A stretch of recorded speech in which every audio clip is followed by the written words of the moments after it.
பாஜக சொல்லாத ஒரு வாக்குறுதி நிறைவேற்றி உள்ளார்கள் என்றால் அது அதானியை பெரும் பணக்காரர் ஆக்கியதுதான் என செல்வ பெருந்தகை விமர்சித்துள்ளார். தமிழ்நாடு காங்கிரஸ் கமிட்டி தலைவர் செல்வ பெருந்தகை சென்னை சத்தியமூர்த்தி பவனில் செய்தியாளர்களை சந்தித்தார். அப்போது பேசிய அவர், மகாராஷ்டிராவில் ஒரு பின்னடைவு ஏற்பட்டிருக்கின்றது. முன்னாள் தேர்தல் ஆணையர் குரேஷி ஒரு தகவலை சொல்லியிருக்கின்றார்.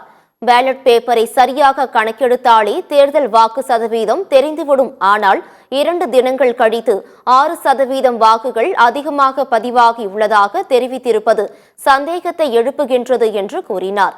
தொடர்ந்து பேசிய அவர், இன்னும் 2 நாட்களில் இது குறித்து ஆய்வு செய்து பத்திரிகையாளர்கள் மத்தியில் உண்மை நிலவரம் தெரிவிக்கப்படும் என்று தெரிவித்தார்.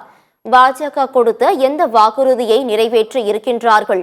பெட்ரோல் டீசல் விலையை குறைப்பேன் என்றார்கள், நிறைவேற்றி உள்ளார்களா என்று கூறிய அவர், பாஜக சொல்லாத ஒரு வாக்குறுதியை நிறைவேற்றி உள்ளார்கள் என்றால் அது அதானியை பெரும் பணக்காரர் ஆக்கியதுதான் என்றும், எல்லா பொதுத்துறை நிறுவனங்களையும் கப்பல், மின்சாரம் என அனைத்தையும் அதானிக்கு கொடுப்பதுதான் அவர்கள் நிறைவேற்றியுள்ள வாக்குறுதி என்றும் விமர்சித்தார்.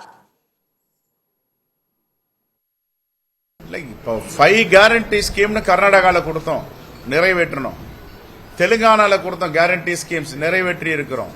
இமாச்சல்ல கொடுத்தோம், நிறைவேற்றிருக்கோம். பாஜக கொடுத்த வாக்குறுதியை எந்த மாநிலத்தில் 100% நிறைவேற்றி இருக்கிறது?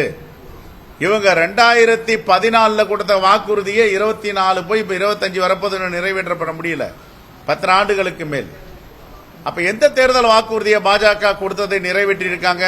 எதை நிறைவேற்றவில்லையே. ஒரு வாக்குக்கு 17 லட்சம் ஒரு வீட்டுக்கு கொடுப்பாங்க, கொடுத்தாங்களா?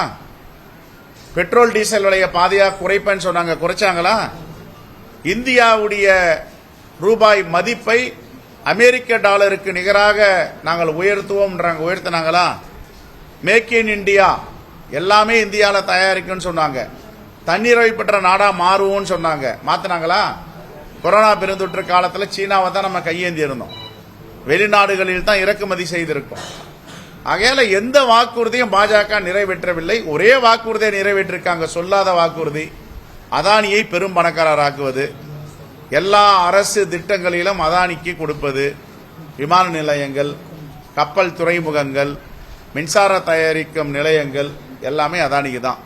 அதனால தான் இன்னைக்கு அமெரிக்கா நீதிமன்றத்தில் அதானி மீது வழக்கு தொடர்ந்திருக்கிறார்கள், பிடிவாரண்டை வெளியிட்டிருக்கிறார்கள்.